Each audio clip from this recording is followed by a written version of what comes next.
خلطبری رو حالا صاحب توپ میکنه، اگه برسه یه مقدار تند و تیز بود خود خلطبری کورنر رو گرفته.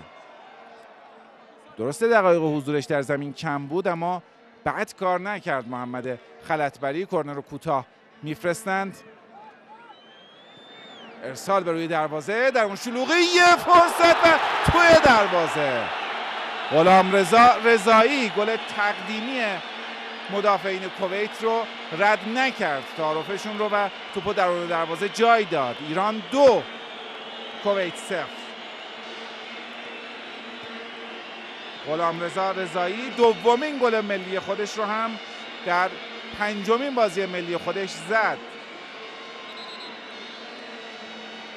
هافبک مهاجم متولد شیراز که از بازی مقابل زامبیا به ترکیب تیم ملی راه پیدا کرد و پیراهن تیم ملی رو پوشید. در این 5 بازی خوب بازی کرده و دومین گل ملی خودش رو هم در واپسین ثانیه‌های بازی به ثمر رسوند. یک اشتباه مسلم از مدافعین کویت و نهایتاً توپی که درون دروازه جای میگیره.